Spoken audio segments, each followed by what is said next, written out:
नमस्कार मित्रों, मैं शोभाराम प्रजापत विजन क्लासेज में आपका हार्दिक स्वागत करता हूं। और आज हम पढ़ेंगे परसेंटेज के उन 5 पंच सूत्रों को जिसके माध्यम से परसेंटेज एक आसान चैप्टर बन जाता है।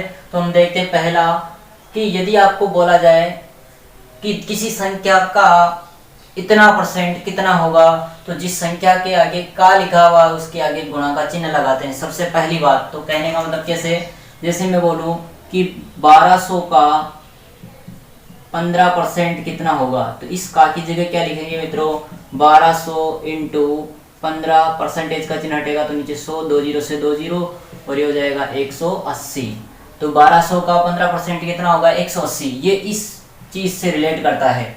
तो अब दूसरा सूत्र देखते हैं, जिस संख्या से आगे का से लिखा होता है, जिस संख्या से आगे का और से लिखा होता है उस संख्या को हमेशा बटा में लिखते हैं। अब इस चीज को विशेष ध्यान देंगे। मैं बोलता हूं 25 150 का कितना प्रतिशत है, कितना प्रतिशत है, तो मैं इसको किस प्रकार लिखूंगा मित्रों, ध्यान से देखना। किसके आगे लिखा हुआ है का, तो इसके नीचे लिखूंगा मैं 150 और ऊपर लिखूंगा 25 इंटू 100, 0 से 0। इसको आप हल कर लें, कैलकुलेट कर लें। तो ये इस प्रकार से आप जमाएंगे। आप इसको आगे मैं लिखता हूं से एक उदाहरण लिखता हूं। तो मैं लिखूंगा 25 125 से कितना प्रतिशत कम है।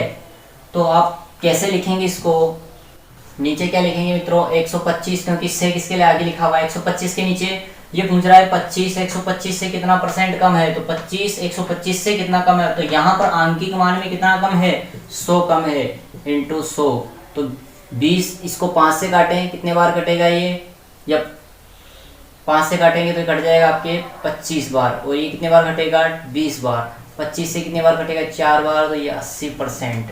इस प्रकार से आप इसको लिखेंगे। आगे देखते हैं, भिन्न को परसेंटेज बनाने के लिए 100 से गुणा करते हैं। मैंने आपको बताया कि भिन्न को परसेंटेज बनाने के लिए 100 से गुणा करते हैं। किस प्रकार में बोलता हूँ, 2/5 का परसेंटेज मान लिखिए, तो आप इसको 2/5 को 100 से गुणा कर दें तो ये 20 बार कट जाएगा, क्या 20 दूनी 40%। इस प्रकार से आपको परसेंटेज में गुणा का चिन्ह लगाना है और परसेंटेज को आपको भिन्न में कन्वर्ट करना है। जैसे मैं 40% को कन्वर्ट करना चाहता हूँ भिन्न में, 40% को कैसे लिखूंगा, 40/100। तो 1 0 से 1 0, 2 से 4 2 बार और ये 5 बार, कितना हो गया 2/5। वापस ये भिन्न रूप आपको प्राप्त हो जाएगा। तो ये पंचसूत्र का चौथा सूत्र है। अंतिम सूत्र, पांचवा सूत्र जो इम्पोर्टेंट सूत्र है, ये कहीं जगह आपके एग्जाम में मदद करने वाला है और आप इसको अच्छे से समझ लें। जैसे आपको प्रश्न में दिया हुआ है, किसी कक्षा में 60% विद्यार्थी पास होते हैं तो कितने विद्यार्थी फेल होंगे, आप आकलन कर सकते हैं। फेल कितने होंगे, 60 100। हमको जो तुलना करनी है हमेशा किससे करनी है, 100 से तुलना करनी है। तो 100 से तुलना करेंगे, 60% पास है तो फेल कितने हो गए 40%। यही बात यहाँ पर जनसंख्या में शिक्षित लोग हैं 35%, तो अशिक्षित लोग कितने होंगे, तो ध्यान दें मित्रों 65%। कितने होंगे, 100 से तुलना करनी, 100 से माइनस करना है। यहाँ पर बात करूं मैं आय की, तो आय 100% है। आय कितनी है 100%, 100% में 75% खर्च कर रहा है तो कितने बचा रहा है, 25% बचा रहा है वो।